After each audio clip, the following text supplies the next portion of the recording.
Eu sou Mário Persona e essas são as respostas que eu dei aos que me perguntaram sobre a Bíblia. Você escreveu dizendo que, numa das minhas mensagens, me ouviu chamar uma determinada religião de seita maldita. Então, quis saber a razão de eu dizer aquilo daquela religião e não falar o mesmo de outras religiões evangélicas. Bem, a religião em tela, aquela a qual me referi, não pode nem ser considerada evangélica ou católica, uma vez que ela nega o principal fundamento da fé cristã, que é a divindade de Jesus.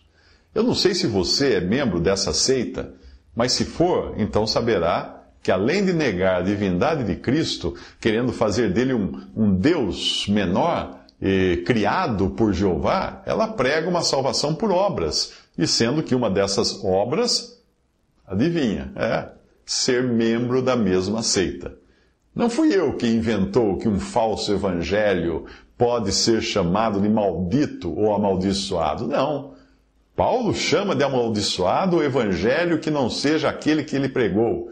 Então pode ampliar o uso da expressão maldita para toda religião que prega uma salvação baseada em obras, e principalmente se negar a divindade de Jesus.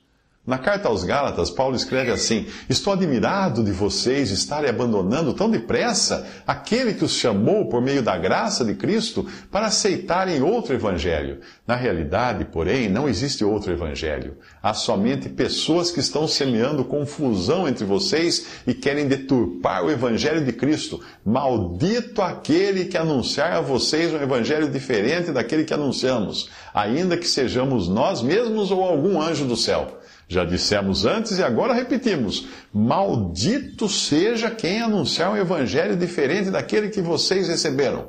Gálatas 1, de 6 a 9. Eu usei uma tradução alternativa aí que fala maldito, amaldiçoado, ao invés de anátema, que não é uma palavra muito usada nos nossos dias. Mas o evangelho que Paulo pregou não se restringe à salvação pela fé. Ele inclui também uma verdade cardeal da fé cristã, que é a divindade de nosso Senhor Jesus Cristo. Quem negar tal verdade de que Jesus é Deus pré-existente antes de vir em carne, quem nega essa verdade, não deve nem ser recebido ou saudado, como ensina o apóstolo João na sua epístola. Ele fala: porque já muitos enganadores entraram no mundo, os quais não confessam que Jesus veio em carne. Veja bem, ele não está dizendo não confesso que Jesus nasceu, porque nasceu uma coisa, todos nós nascemos. Mas vir em carne significa que estava em outro lugar antes de vir. Onde ele estava? Na eternidade, porque ele é Deus e homem. Jesus era Deus, sempre foi Deus e se transformou em homem quando veio em carne. Continuando a passagem, João escreve: este tal é o enganador e o anticristo. Olhai por vós mesmos para que não percamos o que temos ganho, antes recebamos inteiro galardão. Todo aquele que prevarica e não persevera na doutrina de Cristo não tem a Deus. Quem persevera na doutrina de Cristo, esse tem tanto o Pai como o Filho. Se alguém vem ter convosco e não traz essa doutrina, não o recebais em casa, nem tampouco o saudeis, porque quem o saúda tem parte nas suas más obras. 2 João 1, de 7 a 11. Uma das doutrinas absurdas dessa seita, que eu chamei de seita maldita, como você mesmo deve ter visto em algumas das mensagens, uma das suas doutrinas absurdas é achar que Jesus teria sido criado por Jeová. Isso é tão absurdo quanto aquela litografia do holandês Escher, que mostra duas mãos se desenhando mutuamente, e uma mão está desenhando a outra mão. Como poderia Jeová ter criado Jesus, se Jesus é o mesmo Jeová do Antigo Testamento? Ora, existem muitas passagens nas quais o apóstolo Paulo fala de Jesus nos mesmos termos que foram usados pelos profetas do Antigo Testamento quando falavam de Jeová, inclusive citando as mesmas palavras ditas pelos profetas de Israel.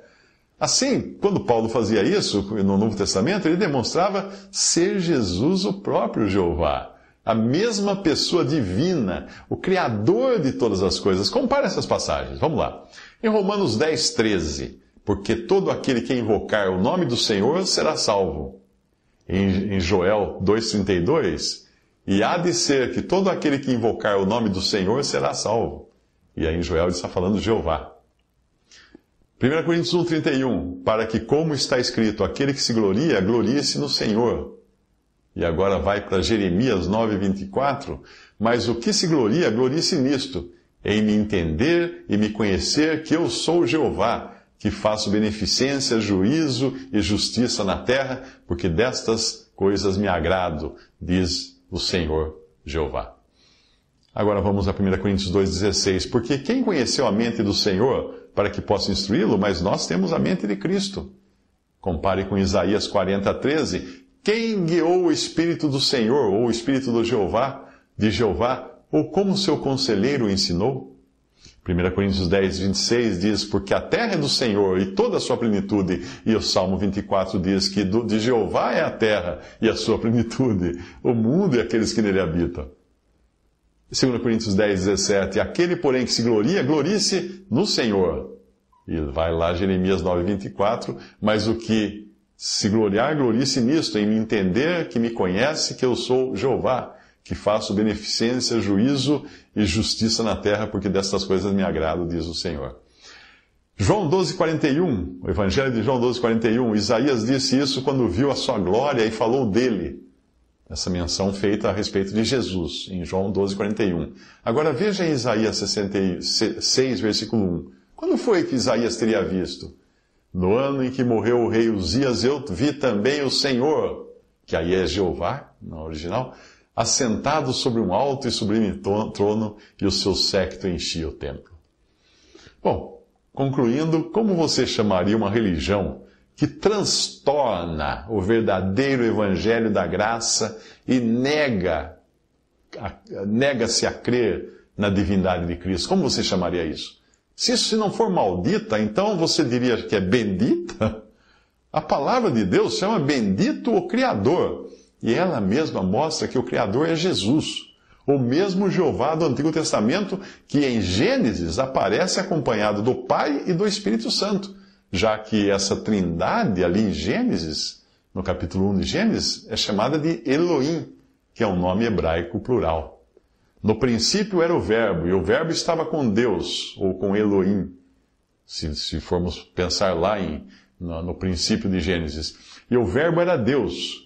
Ele estava no princípio com Deus, todas as coisas foram feitas por Ele, pelo Verbo, e sem Ele nada do que foi feito se fez. João 1, de 1 a 3, para que todos honrem o Filho como honram o Pai.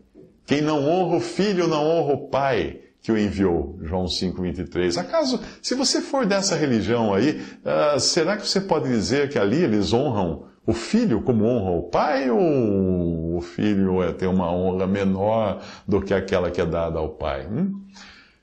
João 20, 28, Tomé respondeu a Jesus e disse-lhe, Senhor meu e Deus meu.